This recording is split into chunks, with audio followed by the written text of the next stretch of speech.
একেবারে কাছে চলে আসলেন।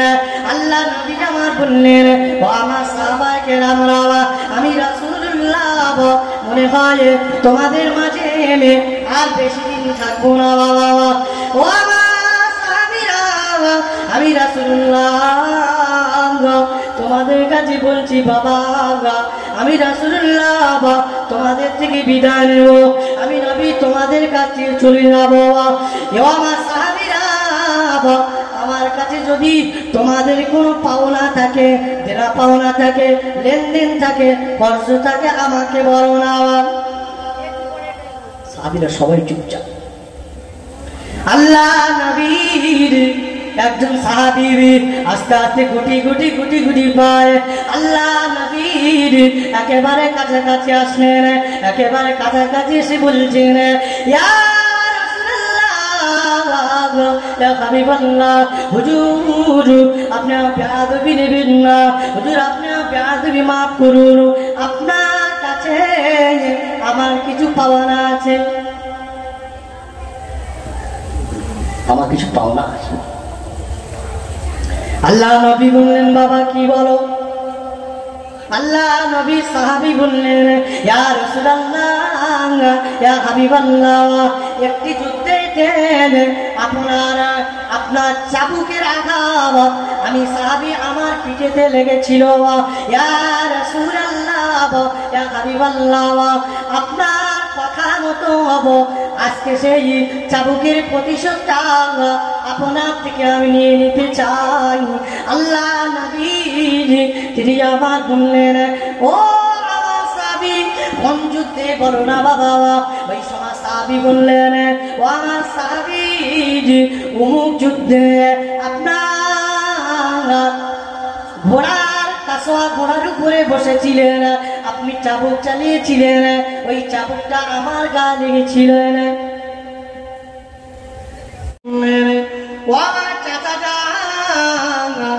এটাই কি বদরের ময়দান চাচা? ওই সময় ইবনে মাসউদ রাদিয়াল্লাহু আনহু বলেছিলেন, ও কুলিজা টুকরা বাচ্চারা, এটা জিহাদের ময়দান, এটা খেলা করার ময়দান নয়, এটা জিহাদের ময়দান, এটা খেলা করার ময়দান নয়। ও আমার কুলিজা টুকরা বাচ্চারা, এই ময়দান থেকে চলে যাও, এই ময়দান থেকে তোমরা চলে যাও, তোমরা এখনই মারা যাবে, তোমরা এখনই শহীদ হয়ে যাবে। ছোট্ট দুটি বাচ্চা ইবনে মাসউদ রাদিয়াল্লাহু তাআলা আনহুকে বললেন, চাচা যান, আমরা জিহাদের ময়দান থেকে যাব না, আমরা মাজারের কাছ থেকে বলে আসলাম আল্লাহ নবীর জন্য, আল্লাহ নবীর জন্য আমরা জিহাদ করব, যুদ্ধ করব। ও চাচা যান, কোথায় আবু জাহাল, কোনটা আবু জাহাল, আমাদেরকে একবার দেখিয়ে দাও না। আবু জাহাল একটু আমাদেরকে দেখিয়ে দাও। ইবনে মাসউদ রাদিয়াল্লাহু তাআলা আনহু বলছে, বাবা জিহাদের ময়দান থেকে চলে যাও বাবা। তারা দুই ভাই বলছে, না, আমার চাচা যান যতক্ষণ না যে আবু জাহাল আমার নবীকে কষ্ট দিয়েছে, তাদেরকে যতক্ষণ না হত্যা করে আল্লাহ জাহান্নামে পাঠাবো, অতক্ষণ পর্যন্ত আমরা জিহাদের ময়দান ছাড়বো না, আমরা জিহাদ করব, যুদ্ধ করব। আল্লাহ নবীর ছোট ছোট কলিজা টুকরা সাহাবীরা মাজমুআ বারে বারে বারে বারে ইবনে মাসউদকে বললেন, ইবনে মাসউদ রাদিয়াল্লাহু আনহু দেখিয়ে দিলেন, দেখো না বাবা, ওই সাদা ঘোড়ার উপরে একজন মানুষ বসে আছেন, ওটাই হলো আবু জাহাল, ওটাই হলো আবু জাহাল। ছোট কলিজার টুকরা দুটি বাচ্চা আবু জাহালের দিকে এগিয়ে গেলেন, একটা পর্যায়ে আবু জাহালকে হত্যা করলেন। ভাইরা বাংলা, আমি যেটা বলতে চাইলাম, আমি যেটা আপনাদেরকে বলতে চাইছি, এমন যুদ্ধ জিহাদ আল্লাহ নবী তিনি যুদ্ধ করলেন। জঙ্গে ওহদ, জঙ্গে বদর, জঙ্গে হুনান, জঙ্গে কারবালা, 17টি যুদ্ধ আল্লাহ নবী তিনি আবার করলেন। এমন তো অবস্থায় আল্লাহ নবীর একেবারে শেষ সময় হয়ে গেল। আল্লাহ নবী আমার শেষ সময়ে মসজিদে নববী শরীফে এসে বসলেন। মসজিদে নববী শরীফে এসে বসে বলছে, ও বাবা বিলাল, মসজিদে নববীতে আজান দাও না বাবা, কারণ আছে আজানের জন্য, নামাজের জন্য। আমি নবী যুদ্ধ ওহদ, যুদ্ধ বদর, আমি রাসূলুল্লাহ তাকে শহীদ করলাম, আমি রাসূলুল্লাহ রক্তাক্ত হলাম, আমি নবী তায়েফের জমিনে রক্ত দিলাম। ও বাবা বিলাল, আজকে মসজিদে নববীতে আজান দাও, আমি আজকে দেখতে চাই একই নামাজের আজানে কতজন মুসল্লি মসজিদে নববী নামাজ পড়ে, আমি নবী নিজের চোখে দেখতে চাই। এত যুদ্ধ জিহাদ মোকাবিলা, মার খাওয়া, সাহাবায়ে কেরাম শহীদ হওয়া, এত কিছু হলো। একেবারে শেষ সময় আল্লাহ নবী খুব কাকুতি মিনতি করে হযরত বিলালকে বলছে, বাবা বিলাল, তুমি আজান দাও বাবা, আমি দেখবো যে কতজন মুসল্লি নামাজ পড়তে আসে।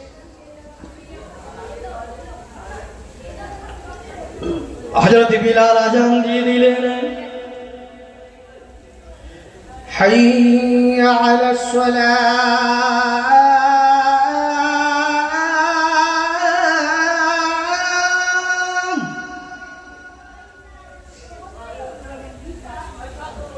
হাইয়া আলাস সালাহ,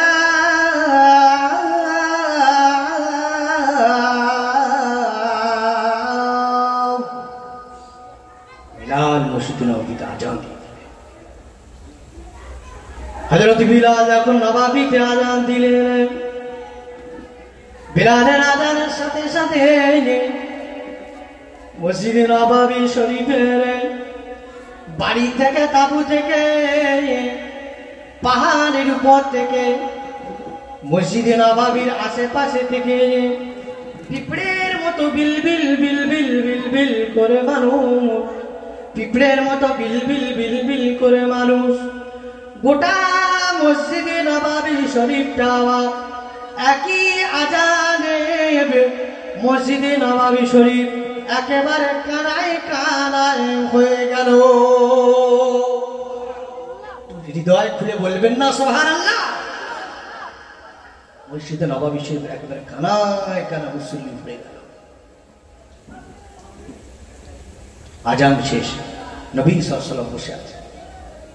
আল্লাহ নবী আমার বললেন, ও বাবা বিলাল, ও বাবা বিলাল, ও বাবা আবু বকর, আজকে বলো না এই বিলালের একই আজানে মসজিদে নববী শরীফ কতজন মুসল্লি উপস্থিত হয়েছে বলো? কতজন মুসল্লি এসেছে বাবা? সব সাহাবীরা বললেন, আল্লাহু ওয়া রাসূলুহু আলাম, আল্লাহ এবং আল্লাহ রাসূল ভালো জানেন। আল্লাহ নবী তিনি বললেন, ওয়া সাহাবীরা, আমি নবী এই মেহরাব থেকে দেখতে পাচ্ছি বিলালের একটা আজানে মসজিদে নববী শরীফে একটি আজানে 1,24,000 মুসল্লি মসজিদে নববী শরীফে উপস্থিত হয়ে গেছে। জোরে বলেন সুবহানাল্লাহ, আরো জোরে বলেন সুবহানাল্লাহ। মসজিদে নববীতে উপস্থিত। ও বাবা বিলাল, শুধু তাই নয় বিলাল, এই 1,24,000 মধ্যে, এই 1,24,000 মধ্যে যতজন মসজিদে নববী শরীফে উপস্থিত হয়ে রয়েছে আমি রাসূলুল্লাহ দেখতে পাচ্ছি 1,24,000 প্রত্যেকে আল্লাহ বর জান্নাতি।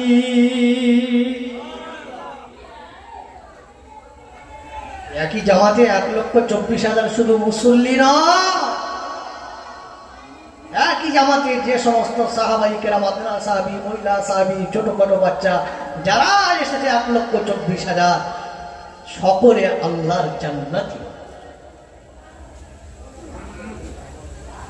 বাবা বেলাল শুধু তাই নয়, আমি নবী আমি দেখতে পেলাম 1,24,000 মধ্যে সবাই জান্নাতি। আবার এর মধ্যে 313 জন আল্লাহর জান্নাত সুসংবাদ প্রাপ্ত এবং 10 জন আশারায়ে মুবাশশিরা জান্নাতের সুসংবাদ প্রাপ্ত।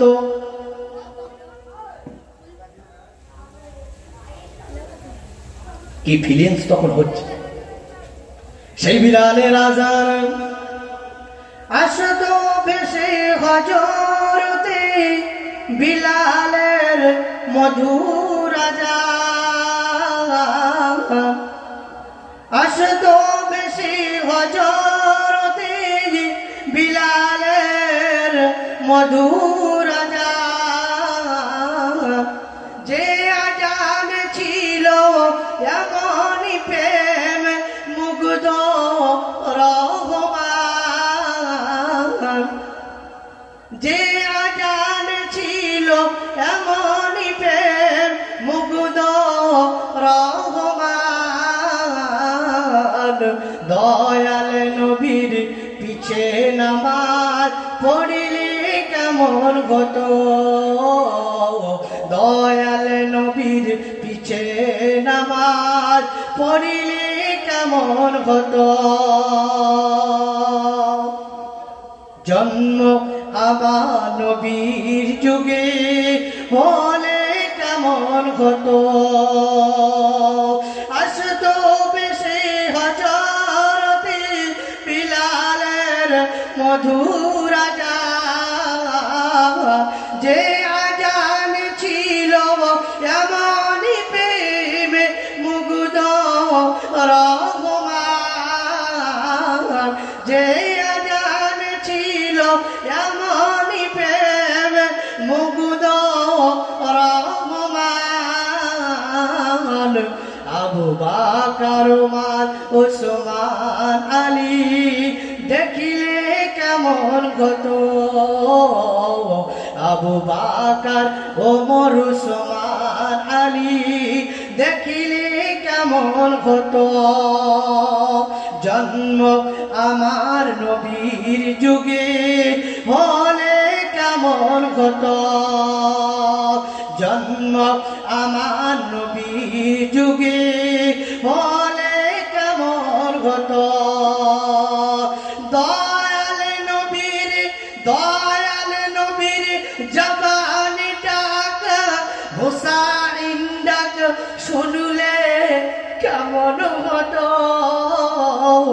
দয়াল নবীর জবানি ডাক হাসান শুনলে কেমন হতো।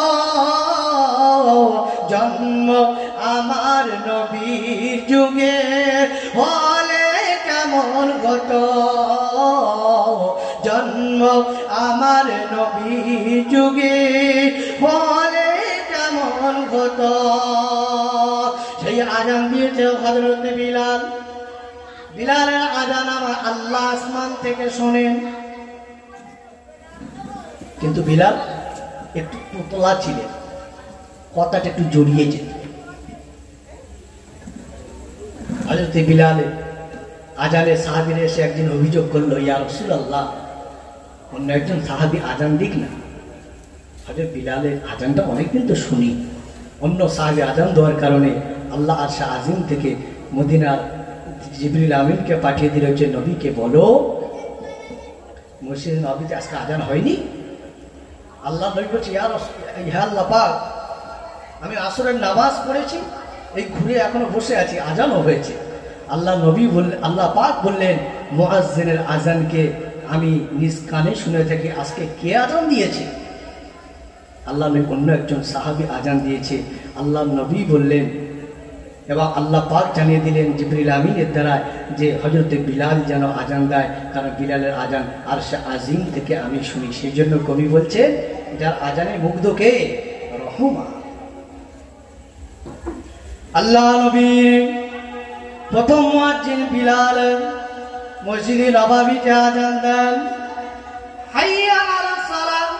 আর মুহাম্মদুর রাসূলুল্লাহ যখন হযরত বিলাল তিনি যখন বলেন, আল্লাহ নবী ওই মসজিদে মেহরাবের কাছে বসে থাকেন।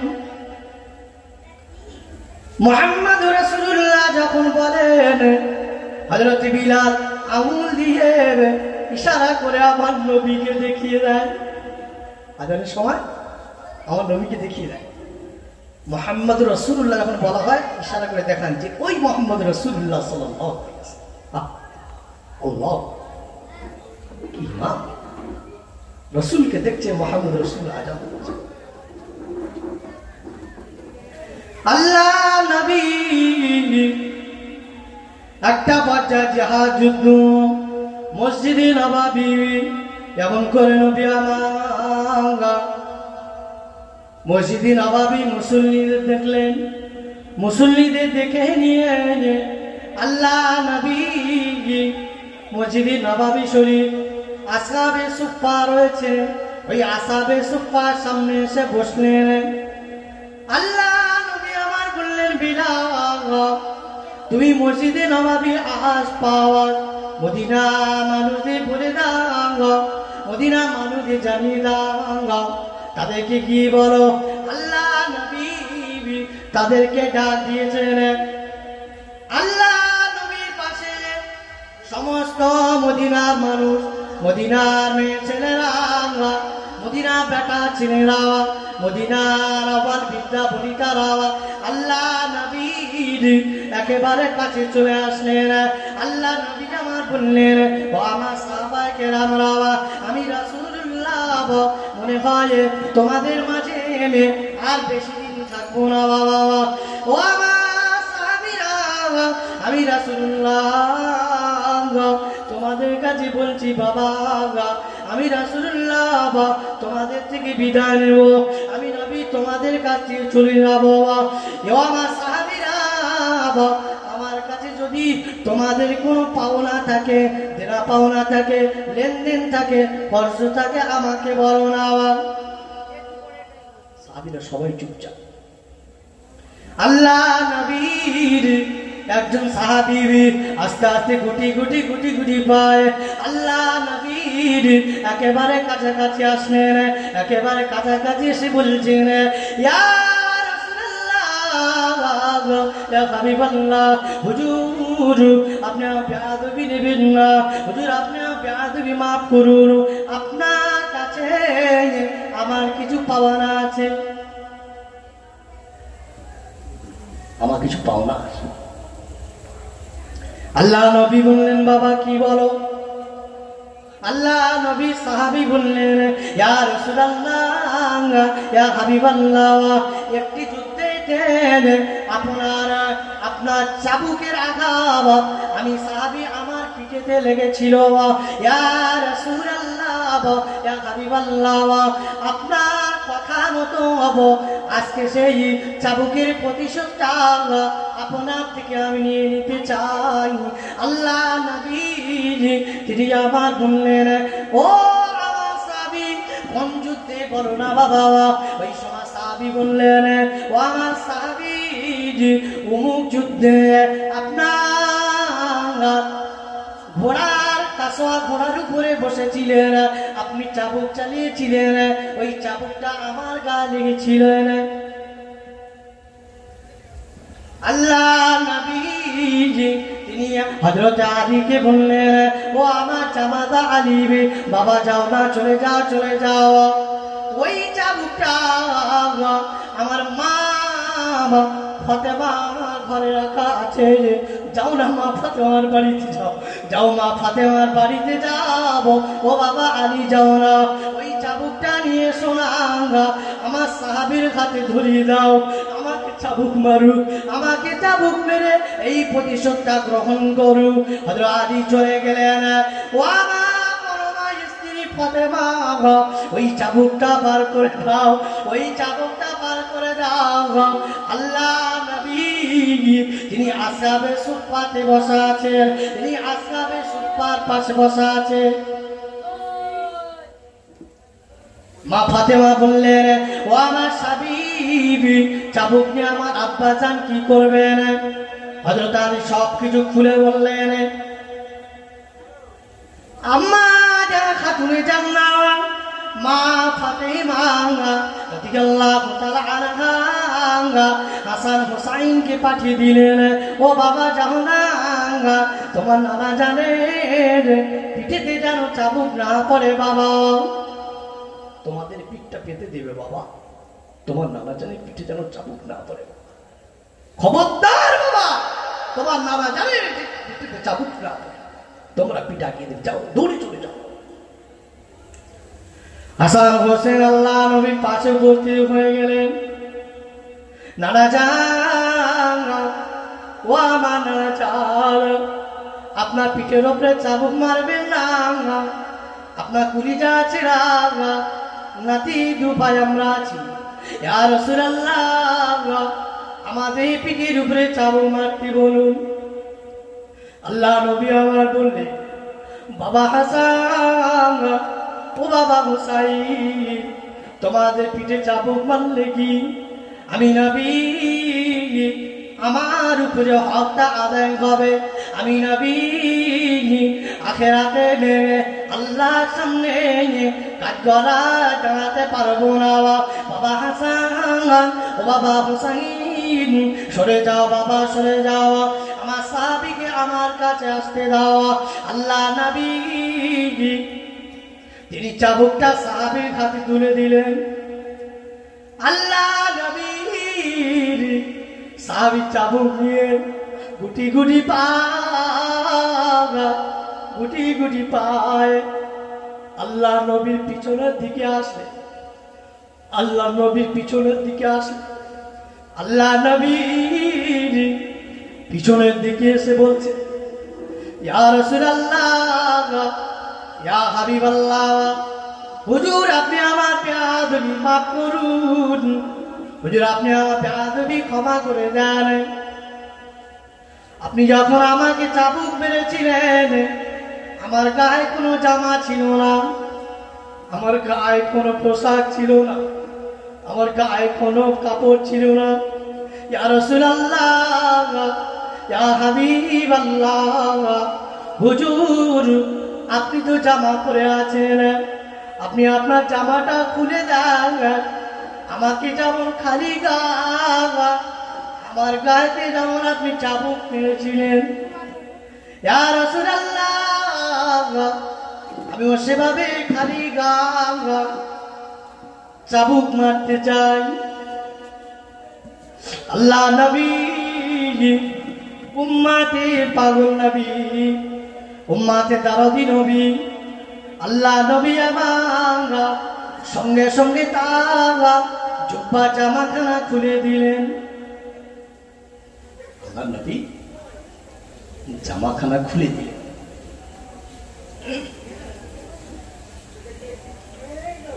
আল্লাহ নবী সাহাবী যিনি চাবুকটা নিয়ে আগে গিয়েছিলেন, যার নাম হযরত সাদ বিন আবি ওয়াক্কাস রাদিয়াল্লাহু তাআলা আনহু, বদরি সাহাবী, জলিল কদর একজন সাহাবী।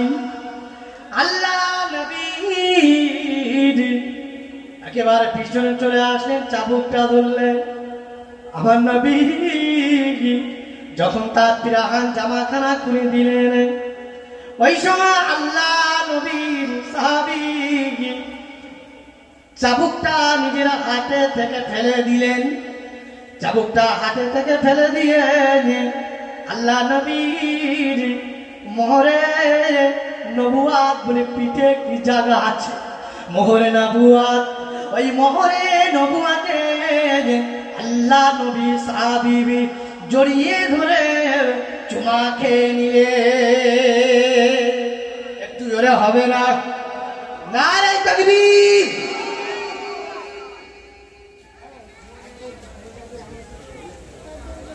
আশেপাশে যারা আছে খুব তাড়াতাড়ি পাক মাহফিলে চলে আসো। দরুদ শরীফ আল্লাহুম্মা সাল্লি আলা সাইয়্যিদিনা ওয়া আলা আলি সাইয়্যিদিনা কলমা জিকির লা ইলাহা